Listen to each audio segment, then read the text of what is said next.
For thousands of years, the territory that became known as the San Joaquin Valley was inhabited by scores of Native American tribes. The land was dry, but a great wealth of wildlife existed as far as the eye could see. Ducks and geese, antelope, deer, elk, and more all shared the land and provided sustenance for a hungry people. Life was dominated by the seasons and remained virtually unchanged until the Spanish developed trade routes along the coast, eventually settling throughout the region in the mid-1700s. Baja and Alta California became provinces of New Spain. Later Mexico. The missions were established from far in the south, Mission San Jose del Cabo to Mission San Francisco Solano in the north. Numerous California cities are named for the saints: San Diego, Santa Barbara, Santa Maria. Spanish Army Lieutenant Gabriel Moraga is widely considered the first European to venture into the Central Valley from the coastal mission at San Jose around 1808. Moraga's journey left an indelible mark on the state. During his trek, he christened a small creek San Joaquin. It was later discovered that that creek fed into a larger river, which then took on the same name. After Mexico gained independence from Spain in 1821, the number of Alta California settlers slowly began to increase, and the region became a valuable property. In 1846, the United States and Mexico engaged in a war for the Western Territories, and Mexico relinquished control of California in 1848.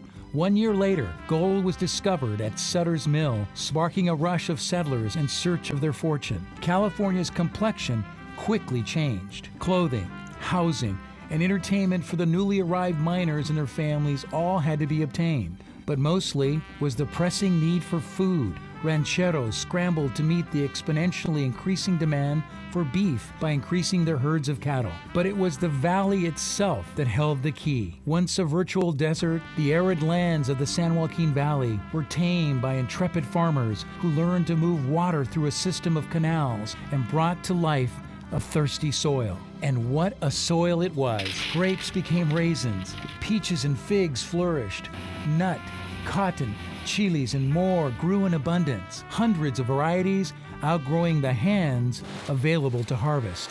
From the south, once again, a movement returned, creating communities, culture, and of course, cuisine. In every corner of the valley, spicy salsas, savory tortillas, tamales, and rellenos, pan y dulce, bread and sweets, traditional recipes proudly passed through the generations. Everyone has their own special favorites just down the street. The Central Valley's hidden treasures of Mexico. Welcome to DineOut Sabor.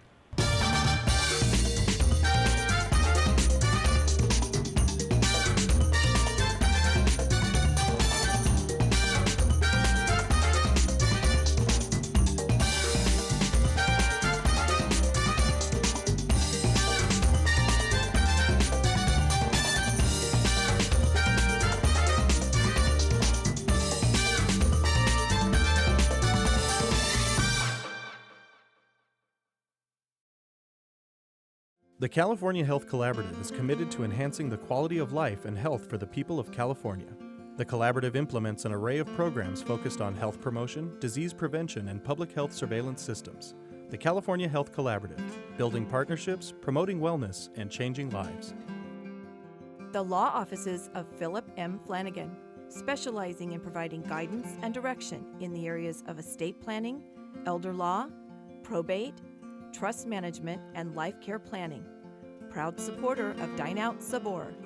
Visit our website or call for more information. Murata Produce is a proud supporter of local businesses, a family-owned grower, packer, and shipper of cherries, walnuts, onions, and bell peppers. Murata Produce is headquartered in the fertile San Joaquin Valley. Owned by the Fopiana family, their farming traditions date back to the California Gold Rush. Murata Produce proudly supports DineOut Sabor. No matter where you travel in California, you'll likely notice Hispanic influence. In fact, 38% of the state population is Hispanic. Hi, I'm Ray Ocanto. And I'm Jennifer Whitney. The Hispanic population is even higher here in the Central Valley. We're outside Arte Americas, the largest Latino cultural arts center in the San Joaquin Valley, and it's in downtown Fresno. Today, we're going to look at the role Mexican culture has had on the valley through food. I'm going to visit a restaurant where they've been cooking up authentic Mexican cuisine for nearly 40 years, and also stop by a specialty Mexican ice cream shop. So, Ray, while you're visiting those spots, I'm going to head to a local Mexican bakery and go inside Arte Americas for a tour. That sounds great, Jen, and we'll be right back here in just a little bit. All right. I'm outside Cuca's restaurant. There are two locations, the original on F Street in downtown Fresno, the other one right here on Olive in the Tower District. I'm going to go inside and talk to third-generation owner Margaret Cifuentes. Her family has been cooking delicious, authentic Mexican cuisine since the early 1970s. Vámonos!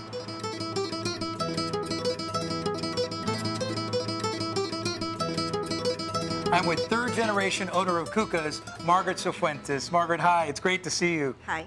Tell us a little about Cuca's. The history and the legacy of the family comes from downtown on F Street, right? Yes, we started Cuca's in Chinatown on F Street in 1974. Yeah. You know what's so interesting about Cuca's, when you walk in, it's almost like nothing has changed since you started that restaurant over 40 years ago. And I always notice the wallpaper. There's a history and a story behind that wallpaper. Why has that wallpaper never come down? That wallpaper's never come down because we opened December 26th, which is a day after Christmas. On Christmas Eve, my uncle stood up all night putting up the wallpaper. About a year later, my uncle was killed. So to me, that's the only memories I have. My fondest memories of my uncle is him staying up all night, making sure that the wallpaper was going to look nice the next day. And, you know, sometimes you can see where it's lifting off the walls, but I won't change it. It's a part of my uncle that I keep. I think about the legacy and tradition of your family, too. 3 generations of strong Latina women running a restaurant. Gina, your daughter, will be the 4th generation. Mm-hmm. Do you remember your grandmother and being around the kitchen and cooking with her? What was that like? So my fondest memories are with her cooking or going to the store to buy something, on how she would teach me the different smells, the different chiles to buy and stuff like that, and it was just something that I'll always treasure, are those memories of her teaching me how to cook. There's something special about a cook, and I know that being a little bit of an amateur chef myself, is that sometimes the greatest creativity comes with just experimenting and playing. And I know you don't really, you have a recipe for some of your great recipes like chili verde and your tortillas, but a lot of it is just for your soul and your heart, right? That little extra pinch of this, a little pinch of that. I put a little pinch, but I basically stick to what my grandmother taught me, how to do it, the pinches that she taught me. There is no teaspoons or a tablespoon of that or a cup of this, it's all pinches. Yeah, just a little sprinkle here and there. Yeah. And, you know, really, there's so many Mexican restaurants in the Valley, but really you're known for a couple of things. What do people order? What do they always come in to eat? Well, the one thing that has been the most popular throughout the years is the huevos con chile verde. And if you like our chile verde, then you can't find it like that anywhere else. Or the chile colorado. Once you're hooked on my chile colorado, you don't find it anywhere else. They're completely different, and I don't give the recipes away, especially the chile colorado. That's my recipe, my secret. Now, what are you most proud of when you open the door every day to serve the people of Fresno? The most things I'm proud of is when people come in and they give me their fondest memories of their grandparents or even great-grandparents. We're going to start pretty soon, our 6th generation of customers. And it's pretty neat when they sit at a corner and they start telling you the stories, or just they tell you, you know, my blessings are to you because your grandmother did this for me, or my grandmother did that. And those are my fondest memories of coming to the restaurant every morning. That's beautiful. That's beautiful. What's going to happen the next generation? Your daughter is, Gina owns this one here in the Tower District, and do you want to keep the legacy going? Who's next in line? We haven't found the next one in line. I mean, I've got a grandson that says that he wants to take over the businesses, but he wants to start from the top. And I keep telling him, you got to start from the bottom. You've got to learn how to cook. I got to give you the chile colorado recipe, and then maybe you can go on from there. You can give it to me. I'll open up a restaurant.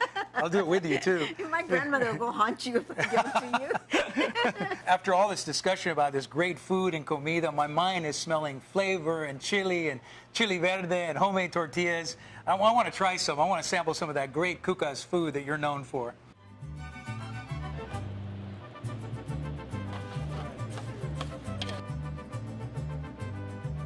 A restaurant's signature really starts with their chips and salsa. Jalapenos, onions, tomatoes, spices. This is cocido. I know what this is. It's one of my favorite soups. The beef shank soup with the cabbage, corn, perfectly spiced Chile verde. chili verde. And this is really probably for your family one of your signature dishes. You're Yes. really proud of this dish. Yes, we are. Makes its own little savory sauce, That right? perfect And bite. It comes from your grandmother's, right? Your great-grandmother's Great-grandmother, recipes. yes. Yeah. This is Chile Colorado, and as I was telling you, I brought you some boiled beans so you can try our boiled Yeah. bean. Trying to keep my great-grandmother proud by serving great food. So tasty. One of my favorite dishes here at Kukas.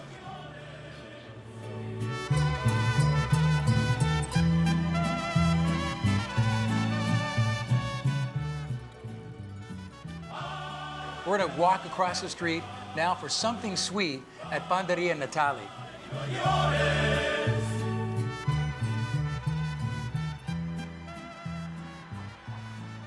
This is Brandon Herrera. He is the manager of Natalie's Bakery, also known as... Panaderia Natalie. You say that so well. Tell me a little bit about your baked goods. What do you make here? We make actually over 50 different pastries and breads. The breads are sweet, so a lot of them have a lot of sugar, but they're eaten a lot with coffee in the morning. Some of the most popular is the conchas and the bolillos. How does this work? Do you make it fresh every day? Oh, yes. Is that what you're doing when you're getting up? When you first get here, you're Yes. starting fresh every day? Everything's made fresh every day. We're actually physically making the bread from about 2 to about 10 or 11. So the process of making the bread can last anywhere from 8 hours to 12 or more hours in the wintertime when it's really busy. We have to make mix the ingredients, turn it into dough, rise the dough, bake it. There's a process. What's your favorite? My favorite's actually the empanadas. We make different flavors. We have apple, lemon, apricot, cream, pineapple, and pumpkin. My favorite is the apple.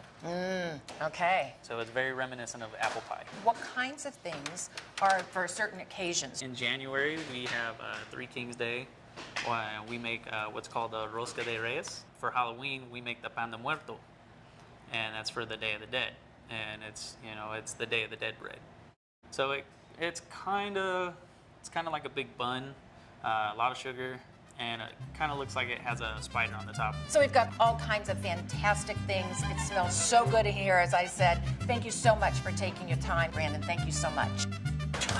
So speaking of sweets, Ray has made his way to a Mexican ice cream shop in Fresno where they make their own popsicles and ice cream. But I'm very happy with this. I've had my eye on this. Butter, sugar, and bread. Does it get any better than that?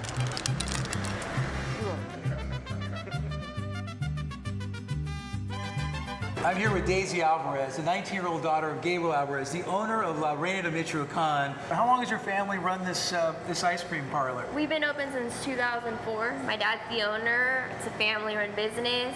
What made you open an ice cream parlor in Fresno, Mexican one, for that matter? Is there something special about that for you and your family? Well, where my dad's from, it's really popular, and ever since he got here, it was his dream to open up a Mexican ice cream shop here in Fresno. Yeah. And do you like working? That's got to be a kid's dream, right? To work at an ice cream parlor. It's Come pretty on. awesome. Yeah. I noticed your favorite ice cream is laying here on this table too. Yeah. Strawberries and Describe that a cream. little bit. What do we got in front of us? Well, right here we have a Tres Marias, which is three different flavors with the Mexican cookies. And then right here we have strawberries and cream, which is strawberry mixed with cream. I'm gonna try this. Can I? Yes. Yes, this looks delicious. Amazing. It's really good, right? There's just a lot of strawberries in Yes. that. Is that what makes Mexican ice cream unique? Is just the fruit and the flavor? Exotic fruits, different flavors, Yeah, varieties. what do we have here? What's this Right one? here is actually nanche. Manche. And in English, nanche. Nanche. We call it yellow cherry. Yellow cherry. It's an exotic fruit Wow. from Michoacan. I don't know that I've ever tasted anything like that. Yes. It's unique, it's different. I don't have tasted anything like that ever. This one's also made from cream, as well as this one. Now that's unique to Mexico, right? Yes. That is not grown anywhere but in Mexico, I believe, right? My dad brings it. Okay.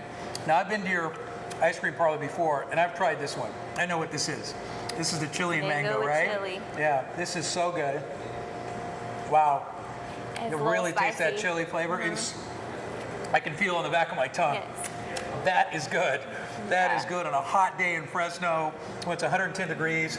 Grab one of those, right? The mango's also really good in it. This is interesting. Yes. I don't know that anybody knows you can make ice cream out of this. What is this? Avocado, and it's actually mixed with passion fruit. Wow. So Passion it's really fruit good. and avocado. And it's cream based as well. Oh, that is delicious. It actually sells a lot too, Do actually. you have any chips to go with that? What do your customers say about it when they come in here? Because really, this is not Baskin Robbins. This is so different. The flavors are different. They love it. They even come from out of town. People come from Oregon. The family came from Oregon last week, and they were like, we came just for you guys. The thing that I am most amazed by and surprised by is when you drive out the street here on Belmont, that all this is made here from scratch. Is it all made here, Yes. right here in your own little kitchen back there, Yeah, right here in the back. Every day, my dad, we make them. Yeah. Customers are surprised. Oh, you guys make them here? We're like, yeah. So how many do you make a day? How many paletas are you making every day? About 300. 300? And how many flavors do you have, different flavors and varieties? Like 30, 35 different flavors. Well, let's go back and see how some of this stuff is actually made from scratch. Can we go do that? Yes, let's go. Great.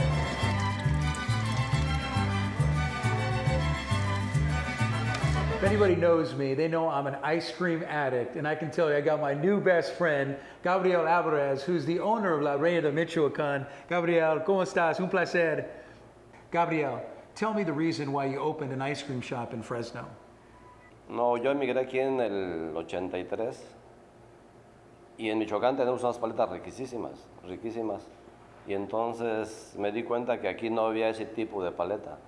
Entonces me ocurrió la idea de poner esas paletas michoacanas con mucha fama en todo nuestro país y así surgió la idea y pusimos la paletería. One of my favorite flavors is chili and mango, but you have a bunch of different flavors. Oh, esa paleta queda riquísima porque traigo un chile especialmente de ahí de mi pueblo, de Uruapan, que es riquísimo y es lo que le da un sabor muy especial a esa paleta. The paleteria has a really special name, La Reina de Michoacán. Tell us why you named it and the history and the culture behind ice cream in Michoacán. Bueno, La Reina de Michoacán es un nombre muy popular en México. Es una paletería que surgió en Tocumbo, Michoacán, y se hizo muy famosa por todo nuestro México. Y por eso todo el mundo que oye La Reina de Michoacán se dan cuenta que se habla de las mejores paletas de nuestro México. Son riquísimas, son riquísimas. Tenemos muchas frutas muy exóticas del trópico que son riquísimas. Yeah. Okay, bueno, ándale pues. Muchas gracias, Gabriel. Gracias, gracias. Sí, sí. So I'm inside now, Arte Americas, which is at the corner of Calaveras and Van Ness in downtown Fresno. And joining me is Executive Director Frank Delgado. What an amazing building. This is so pretty. Tell me about the history. Well, the building itself has an incredible history. It began as a mansion. It was the short home, the short mansion, and after that it was a church, it was a bank, it was an iMagnon's department store for a long time, and then ultimately it became Arte America, so it has a very long history behind it. It really does. And what was the idea of bringing it here? Originally, with Arte Americas, it was to be able to display Latino artwork on a consistent basis in a gallery setting. When we first started 27 years ago, it was a different world at that time, and it was the approach of we will create our own place to be able to share our heritage and culture. Now, 27 years later, we have evolved in many ways. We are still featuring primarily Latino art, but we have expanded, and so the artists that show here may not always be Latino themselves, but they are addressing Latino issues and the Latino experience. How has the community embraced it?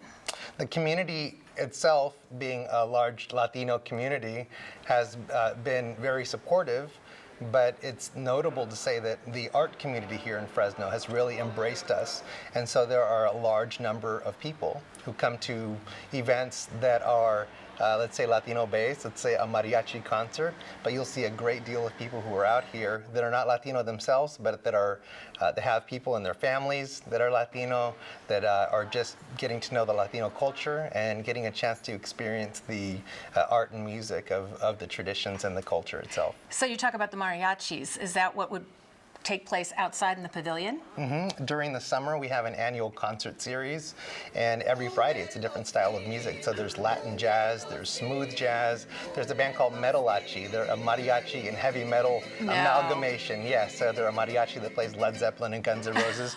But we also have salsa music, Brazilian music, all different styles of music. It changes every Friday, and what ends up happening is people who may not have chosen on their own to go and see a Brazilian music concert or smooth jazz, they end up coming out here. It's a family environment, and so this really gives us a chance to expand what we're doing, and the galleries are open during that time. So during the intermission, a lot of people who come out here for the very first time to come and hear music get a chance to come and see what we're doing inside as well. So tell me about the exhibits that you've had here. Over the past maybe 5 or 6 years, we have really expanded the way that we approach our exhibits. There's more of a cohesive approach in the way that the different exhibitions will go with each other. We'll have themes that run throughout the entire community center. Our most popular exhibit annually, we have a Day of the Dead, Dia de los Muertos exhibit. That event itself happens on November the 2nd, and that has grown exponentially. Maybe there were fewer than 500 people 4 years ago, and last year we had 2,500 people total. Good time for people to check it out if they haven't yet. Absolutely. All right, Arte Americas Executive Director Frank Delgado, thank you so much. Thank you for talking about this wonderful place, and good luck the Thanks rest for of this being year. here. And I'm going to head on out now to the pavilion because I want to go catch up with Ray.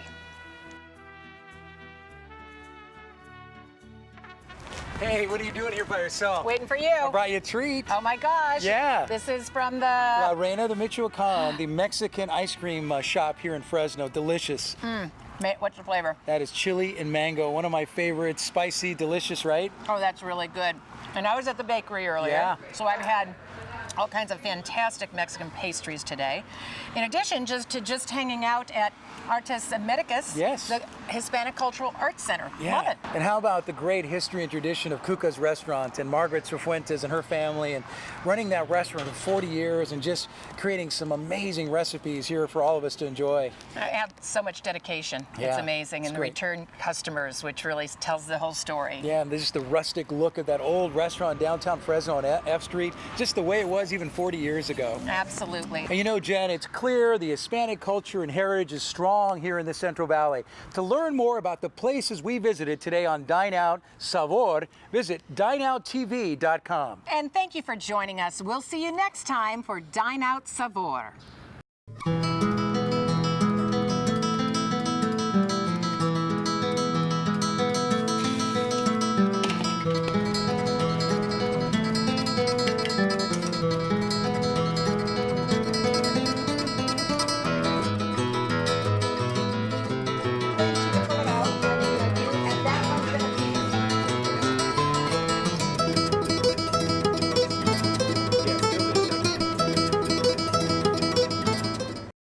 The California Health Collaborative is committed to enhancing the quality of life and health for the people of California.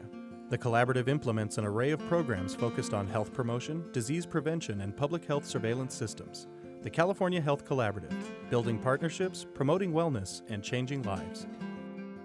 The law offices of Philip M. Flanagan, specializing in providing guidance and direction in the areas of estate planning, elder law, probate, trust management, and life care planning. Proud supporter of DineOut Sabor. Visit our website or call for more information. Murata Produce is a proud supporter of local businesses, a family-owned grower, packer, and shipper of cherries, walnuts, onions, and bell peppers. Murata Produce is headquartered in the fertile San Joaquin Valley. Owned by the Fopiana family, their farming traditions date back to the California Gold Rush. Murata Produce proudly supports DineOut Sabor.